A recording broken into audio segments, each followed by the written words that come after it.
നമസ്കാരം, പ്രവാസി മലയാളിയിലേക്ക് സ്വാഗതം. പ്രവാസികൾക്കുമേൽ കടുത്ത കുരുക്കിട്ടിരിക്കുകയാണ് കുവൈറ്റ് ഭരണകൂടം. രാജ്യത്ത് നിന്ന് ജോലി മതിയാക്കി പോകുന്നവർ ഇനി കുറച്ച് കാര്യങ്ങളിൽ പ്രത്യേകം ശ്രദ്ധ ചെലുത്തണം, ഇല്ലെങ്കിൽ പണിയാകും.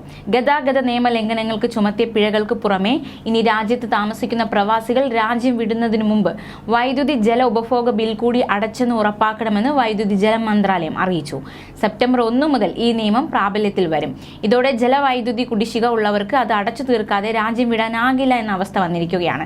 മന്ത്രാലയത്തിന്റെ ഓൺലൈൻ പോർട്ടൽ വഴിയും ജലവൈദ്യുത ഓഫീസുകൾ വഴിയും പേയ്മെന്റുകൾ അടയ്ക്കാം.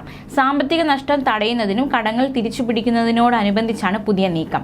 നേരത്തെ രാജ്യത്തിന് പുറത്തേക്ക് യാത്ര ചെയ്യുന്നതിന് മുമ്പായി പ്രവാസികൾ തങ്ങളുടെ ട്രാഫിക് പിഴകൾ അടയ്ക്കണമെന്ന നിയമം ആഭ്യന്തര മന്ത്രാലയം നടപ്പിലാക്കിയിരുന്നു. ട്രാഫിക് പിഴ ഇനത്തിൽ കഴിഞ്ഞ 2 ദിവസങ്ങൾക്കകം മാത്രമായി 1 ലക്ഷത്തിലധികം ദിനാറാണ് ആഭ്യന്തര മന്ത്രാലയം യാത്രക്കാരിൽ നിന്നും പിരിച്ചെടുത്തത്. കുവൈത്ത് അന്താരാഷ്ട്ര വിമാനത്താവളം വഴിയും രാജ്യത്തിന്റെ കര അതിർത്തി കവാടങ്ങൾ വഴിയും യാത്ര ചെയ്യുന്ന എല്ലാ വിദേശികൾക്കും തീരുമാനം ബാധകമായിരിക്കും. നിയമലംഘനങ്ങൾ കർശനമായി നിയന്ത്രിക്കുന്നതിനോടനുബന്ധിച്ചാണ് പുതിയ നടപടികൾ എന്നാണ് സൂചന. നിയമങ്ങൾ പാലിക്കാത്തവർക്കെതിരെ കർശന നടപടികൾ സ്വീകരിക്കുമെന്നും അധികൃതർ മുന്നറിയിപ്പ് നൽകി. ആഭ്യന്തര മന്ത്രാലയത്തിന്റെ ഓൺലൈൻ പോർട്ടലിലോ ട്രാഫിക് ഡിപ്പാർട്ട്മെന്റ് ഓഫീസിലോ എയർപോർട്ട്, ബോർഡർ പോർട്ട് എന്നിവിടങ്ങളിലെ ഓഫീസുകളിലും പിഴ അടയ്ക്കാൻ നിലവിൽ സംവിധാനങ്ങളുണ്ട്. അതിനിടെ അവശ്യ സേവനങ്ങൾ നൽകുന്ന മറ്റു മന്ത്രാലയങ്ങളും സമാനമായ രീതി പിന്തുടരുമെന്ന് സൂചനയുണ്ട്. അതിനിടെ ഗുരുതരമായ ഗതാഗത നിയമലംഘനങ്ങൾ നടത്തിയതിന് 2 മാസത്തിനിടെ കുവൈത്തിൽ നിന്ന് 100ഓളം പ്രവാസികളെയാണ് നാടുകടത്തിയത്.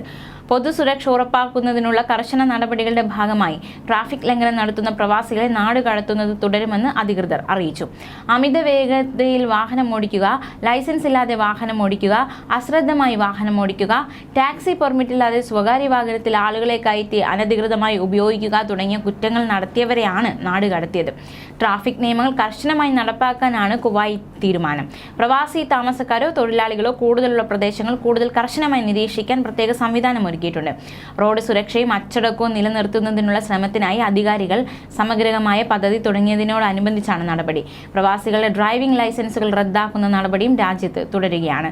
കുവൈറ്റിൽ ഈ വർഷം 2ാം പാദത്തിൽ 913 പ്രവാസികളുടെ ഡ്രൈവിംഗ് ലൈസൻസുകൾ സസ്പെൻഡ് ചെയ്തതായി ട്രാഫിക് വകുപ്പ് അറിയിച്ചിരുന്നു. പരിശോധനകളിൽ വിവിധ നിയമലംഘനങ്ങൾ നടത്തിയതിനാണ് സസ്പെൻഷൻ. ചില കേസുകളിൽ 3 മാസം മുതൽ 1 വർഷം വരെയാണ് ലൈസൻസുകൾ സസ്പെൻഡ് ചെയ്തത്. എന്നാൽ മറ്റു ചില കേസുകളിൽ ലൈസൻസുകൾ സ്ഥിരം റദ്ദാക്കുകയും ചെയ്തു.